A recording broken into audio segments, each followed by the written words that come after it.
Savoir négocier, c'est bien, et ça amène plein de bonnes choses. Mais selon les cultures et les pays, on n'aborde pas du tout la négociation de la même façon. Ceux qui aiment le voyage le savent, dans certains pays, il est quasiment obligatoire de négocier toutes dépenses, alors que dans d'autres, on négocie jamais rien. Et si vous pensez que vous pouvez négocier de la même façon avec un Chinois, un Indien, un Sud-Américain ou un Français, vous faites erreur. Un très bon négociateur français, très habitué à négocier en France, avec tout le savoir théorique qui va bien, il pourra complètement planter sa négociation en Chine face à un Chinois. Dans cette vidéo, on va voir comment négocier en voyage, ou comment négocier avec une personne d'un autre pays ou d'une autre culture, pour pouvoir profiter partout des avantages de la négociation. Donc cette vidéo, elle pourra vous servir pour vous lors d'un futur voyage, ou pour votre entreprise si vous avez des clients ou des fournisseurs à l'étranger, ou encore au quotidien dans notre vie parce qu'on est amené dans nos pays à rencontrer des acheteurs ou des vendeurs qui ne sont pas forcément de nationalité française. Et restez bien jusqu'au bout parce qu'on va aborder les 4 profils différents de négociateurs et aussi les 7 qualités d'un bon négociateur à l'international. Bienvenue sur Comment négocier.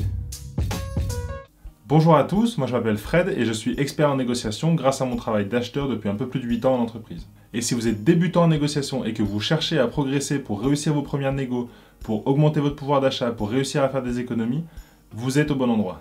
Je publie une vidéo tous les dimanches à 19 h. Je vais vous expliquer des outils et des techniques des professionnels et les transposer dans la vraie vie de tous les jours pour que vous puissiez les utiliser dès demain. Ah là là, qui n'a jamais connu la bonne grosse arnaque dans un pays? On arrive à un endroit, on veut acheter quelque chose, ou on veut passer une nuit à l'hôtel ou prendre un taxi, et on a l'impression de payer 10 fois le prix normal qui est normalement appliqué aux touristes, sans avoir aucun pouvoir pour négocier ça. Et moi le premier, quand je suis parti voyager quelques temps, il y a vraiment des moments où je me suis senti pas du tout à l'aise pour négocier. Et ça c'est normal parce que l'image de la négociation, elle est très différente selon les pays. Je pense que vous le savez, mais dans certains pays, comme par exemple la France ou la Suisse, la négociation, elle est vraiment très mal vue. C'est-à-dire que dès qu'on parle d'argent, déjà, c'est mal vu. Et du coup, vouloir négocier un prix, c'est montrer qu'on n'a pas beaucoup d'argent, donc souvent on nous prend pour des pingres, ou sinon les gens qui vendent quelque chose, quand on va essayer de négocier leur prix, ça veut dire ne pas attribuer la vraie valeur des choses qu'ils vendent. Donc voilà, la négociation dans ces pays-là, elle est vraiment pas très bien vue. Alors que dans d'autres pays, je pense par exemple à l'Inde ou les pays du Maghreb, la négociation, elle est tout le temps, partout.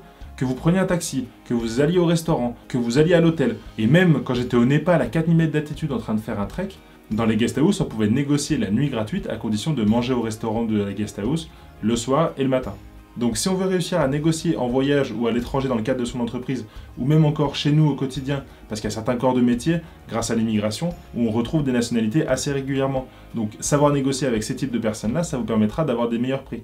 Mieux vaut savoir comment faire pour négocier selon les pays et les cultures. Alors rassurez-vous, moi je pense que c'est possible de négocier partout. Encore une fois, l'important c'est de savoir en amont comment s'y prendre. Et même si c'est pas vraiment une science exacte, je vais essayer de vous résumer dans cette vidéo 3 points qui selon moi pourront vous aider à mieux réussir vos négociations avec des personnes d'une autre culture que vous. Alors tout d'abord, il est primordial de comprendre l'aspect culturel du pays. Je vous l'ai toujours dit, une négociation c'est un échange entre deux personnes pour trouver un terrain d'entente. Et du coup dans cette relation, s'il y a des grosses différences culturelles, il faut les considérer. Les Français dans le monde, ils donnent l'image de souvent arriver dans un pays sans y connaître grand chose. Alors que quand vous allez négocier avec un étranger, pensez en amont à vous renseigner sur son pays, sa culture, ses habitudes, son rapport aux émotions par exemple, son rapport à la confrontation, toutes ces choses-là, ce sera super important, je vais vous détailler ça. Il est bien entendu hyper important de passer au-delà des préjugés, au-delà des stéréotypes et au-delà des jugements de valeur qu'on peut avoir sur les personnes d'un autre pays. Donc les fameuses phrases du genre « Oh là là, ça c'est un japonais. Oh ils sont froids et coincés, on n'obtiendra rien du tout. » Ou encore le traditionnel et néanmoins raciste « Celui qui veut me vendre la voiture, ah lui c'est un arabe, et alors eux ils veulent toujours nous arnaquer. » Ces trucs-là, vous les laissez au placard, c'est pas comme ça que vous allez réussir votre négociation. Pour éviter ces préjugés, il est important de se renseigner vraiment sur la culture et ce qui fait les habitudes de négociation des gens dans ces pays. Donc on va par exemple regarder comment ça se passe en amont de la négociation. Dans certains pays, avant de démarrer la négociation, il y a une longue phase d'approche un peu de préliminaire où on apprend à se connaître, où on tisse une relation un peu personnelle. Et cette relation de confiance, elle sera primordiale pour après réussir la négociation. Exemple, avec un Chinois par exemple, il faut prendre son temps. Réussir une négociation avec un Chinois nécessite de bien en amont prendre le temps de tisser une relation de confiance avec lui. Et le négociateur français, il est souvent considéré comme les Chinois comme pressé et aussi avec un comportement parfois un peu agressif, voire arrogant.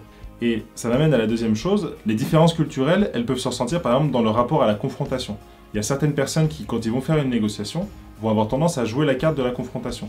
Et par exemple, si vous traitez avec des Chinois, ne rentrez jamais en confrontation directe avec une personne. Et encore pire, si vous êtes dans une réunion devant plusieurs personnes chinoises, Ne rentrez jamais en confrontation directe avec une personne, ce sera hyper mal vécu. Pour réussir sa négociation avec un Chinois par exemple, il faut comprendre la façon de faire des affaires, l'importance des banquets, des karaokés. Il faut apprendre la prudence, la patience, l'humilité. Il faut éviter de parler avec les Chinois des sujets délicats que sont l'histoire, la politique, la religion. Et enfin, il faut manier l'humour avec modération. Alors que par exemple, avec un Indien, la négociation, elle est obligatoire. En Inde, tout se négocie, tout le temps, dans tous les sens.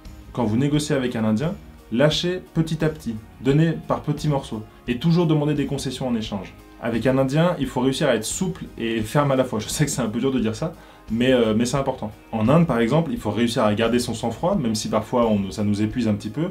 Les négociations avec le sourire marchent mieux, alors que l'humour, dans certains cas, par exemple quand un Français négocie avec un Allemand, l'humour, c'est pas ce qui marche le mieux. Un autre exemple, la façon de formaliser une négociation. Dans la plupart des pays du monde, une bonne poignée de main à la fin d'une négociation, c'est un accord tacite sur le fait qu'on a trouvé un terrain d'entente. Mais dans certains pays, il va falloir beaucoup plus formaliser ça. Il va falloir qu'il y ait un courrier qui soit écrit, qui soit signé. Et donc du coup, ça, c'est important de se renseigner en amont sur comment la personne, dans sa culture, a l'habitude de boucler une négociation. Par rapport au type de communication aussi, la culture, ça nous dit beaucoup de choses. Dans les pays arabes, souvent, la communication, elle est hyper franche. Et parfois, une discussion qui est cordiale et professionnelle sur un sujet de négociation peut sembler de l'extérieur être une vraie dispute. En fait, c'est juste que les gens, ils se parlent très directement. Donc il faut vraiment prendre le temps de se renseigner sur la culture. Et aussi, il me paraît primordial de se renseigner sur le type de processus décisionnel. Est-ce que c'est un processus décisionnel individuel ou en groupe? Les cadeaux, est-ce que les cadeaux sont bienvenus ou c'est plutôt signe de corruption? L'usage de l'humour, est-ce que c'est facilitateur? Est-ce qu'au contraire, ça décrédibilise un petit peu? Bref, pour pouvoir vous poser les bonnes questions quant au code culturel selon les pays et les cultures, je vous ai fait un tableau que vous trouverez en description, il y a un lien vers mon drive. Dans ce tableau, vous trouverez les différentes questions à se poser en amont selon les différents codes culturels. Donc, par exemple, la présentation, comment je me présente, comment je donne ma carte de visite, le rapport aux émotions, le type de langage non verbal. Donc toutes ces questions-là que vous pouvez vous poser en amont d'une négociation avec quelqu'un d'une autre culture. La deuxième chose dont je voulais vous parler et qui peut vous aider, c'est que c'est important de comprendre les différents profils de négociateurs. Je vous donne deux exemples pour commencer qui, je pense, vous parleront assez facilement. Le négociateur français, il est souvent considéré comme pressé. Il est pressé d'en finir, il veut aller vite. On le considère aussi souvent comme un beau parleur qui respecte pas toujours forcément ses engagements, mais avec une bonne vivacité d'esprit et une bonne capacité d'adaptation. Alors que de son côté, les négociateurs allemands, ils sont plus ordonnés que les Français, avec plus de sérieux, plus de rationalité.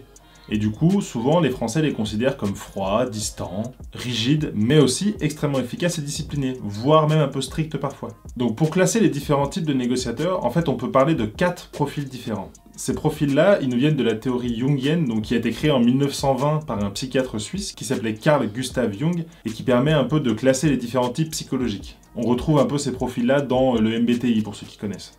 Donc on a 4 types. On a le type sensation, le type intuition, le type pensée et le type sentiment. Donc le type sensation, ça va être des négociateurs qui ont avant tout besoin de faits et qui aiment s'appuyer sur des procédures ou des pratiques existantes. C'est souvent des négociateurs qui veulent de l'efficacité pratique, qui aiment l'action et qui veulent des résultats rapidement. Dans ce profil de négociateur sensation, on va retrouver les négociateurs américains ou les négociateurs canadiens par exemple. Le type intuition, là c'est plutôt des négociateurs qui ont besoin de formuler des hypothèses, qui aiment pas vraiment les démarches trop rigoureuses, qui veulent plutôt chercher des approches un peu nouvelles, un peu originales. Vous l'avez sûrement reconnu, le négociateur classique de ce type intuition, c'est le négociateur français qui va mettre l'accent sur les nouveaux concepts, les nouvelles idées, qui va avoir du mal à formaliser très carré. Le profil des négociateurs pensés, là c'est plutôt des personnes qui agissent à partir de principes et de procédures claires, plutôt impersonnelles, et qui ont recours à des démarches très standards, très précises. Donc là on va retrouver des négociateurs plutôt organisés, structurés, qui vont avoir besoin d'examiner soigneusement les différents points pour prendre une décision. Donc là, les pays germanophones comme l'Allemagne, l'Autriche, une partie de la Suisse aussi, c'est ce type de négociateur-là. Et enfin, le type sentiment, où là, ces négociateurs, pour eux, ce qui est hyper important, c'est le contexte et les relations avec les autres. En premier, ils recherchent l'harmonie, ils veulent de la conciliation, les facteurs émotionnels sont hyper importants. On va retrouver dans ce profil-là beaucoup de négociateurs plutôt sud-américains, donc Brésil, Argentine, et aussi le négociateur indien, donc il va plutôt avoir tendance à exprimer ses émotions et un peu éviter la confrontation. De la même façon, dans le document que je vous ai mis dans le drive, je vous ai aussi mis un tableau que j'ai trouvé sur internet dans un super article qui résume les 4 types de négociateurs différents avec le détail de ce sur quoi ils vont mettre l'accent, quels seront leurs points forts, quels seront leurs points faibles. Donc ces types de négociateurs-là, ça peut vous permettre vraiment de voir la personne que vous avez en face de vous, comment elle fonctionne. Et suivant comment elle fonctionne dans la négociation, vous allez pouvoir ajuster la façon dont vous allez demander les choses, votre type de négociation. Est-ce que vous allez plutôt avoir une négociation agressive, une négociation tranquille, une négociation où vous mettez le doute, une négociation où vous allez chercher la conciliation. Bref, vous allez pouvoir vous adapter. Et enfin, pour pouvoir réussir à négocier selon les pays et les cultures, je vous invite à travailler sur les 7 qualités d'un bon négociateur à l'international que je vais vous détailler après. Alors, on le sait, globalement, un bon négociateur, il faut qu'il fasse preuve d'empathie, il faut qu'il fasse preuve d'humilité, de patience. Mais quand on est à l'international, il y a vraiment des qualités qui sont hyper importantes. Alors tout d'abord, et ça c'est plutôt pour les entreprises, il faut connaître les particularités nationales en termes de droit et de pratiques commerciales. La deuxième qualité d'un bon négociateur à l'international, c'est de faire preuve d'humilité. Juste déjà, savoir qu'on ne fonctionne pas de la même façon que l'autre et qu'on accueille la façon de fonctionner de l'autre, c'est faire preuve d'humilité. Donc là, c'est éviter d'avoir trop confiance en soi, éviter de couper la parole, d'interrompre l'autre, voilà. La troisième qualité, c'est faire preuve d'ouverture et de patience. Donc là, c'est clair, c'est réussir à se montrer flexible, prendre le temps, ne pas se dépêcher à présenter son point de vue, mais plutôt attendre que l'autre présente le sien avant de répondre. Et ce point-là, il est hyper important pour les Français parce que la précipitation, c'est vraiment un truc qui est souvent reproché aux négociateurs français. On veut aller trop vite, on veut trop vite avoir le résultat, on est trop pressé. Alors que souvent, la patience, ça peut amener des très bons résultats en négociation. Quatrième qualité, faire preuve de discernement. Là, ça va être de mettre en avant d'abord ce qui rapproche la position de votre interlocuteur et la vôtre, avant d'aller mettre en avant les différences où vous devez encore négocier. La cinquième qualité, et elle est très importante, savoir se maîtriser et contrôler ses émotions. Là, le but, ça va être d'éviter de trop parler et de bien penser à marquer des pauses. Quand on parle trop, on donne trop d'informations. Et quelqu'un qui saura vous écouter si vous parlez trop, il va obtenir plein d'informations sur vos objectifs dans la négociation et du coup, il va pouvoir adapter sa négociation à ce dont vous avez besoin. Donc le mieux, c'est de réussir à se maîtriser et à avant tout écouter l'autre. La sixième qualité, et là c'est aussi plutôt pour les entreprises, c'est de savoir délimiter sa zone de légitimité. Là, il ne faut pas chercher à sous-estimer l'autre partie, ça sert à rien d'essayer de faire du bluff, non. Voyez bien quelle est votre légitimité dans la négociation, votre légitimité dans la décision, et négociez en fonction. Et enfin, la septième qualité, et qui est très importante à l'international, c'est la flexibilité et d'accueillir l'imprévu. Quand on va négocier avec quelqu'un qui n'a pas la même culture que nous, il va forcément nous proposer des choses auxquelles on n'aura pas pensé, parce qu'on n'a pas du tout la même façon de penser. Il faut réussir à accepter cet imprévu-là, et à l'intégrer dans ce qu'on avait préparé pour notre négociation initiale. J'espère qu'avec cette vidéo, vous aurez compris pourquoi il est vraiment primordial de considérer la négociation avec des gens d'un autre pays ou d'une autre culture de façon toute particulière. Et j'espère que vous avez maintenant plus de ressources pour réussir vos futurs négos en voyage ou avec des gens d'une autre nationalité.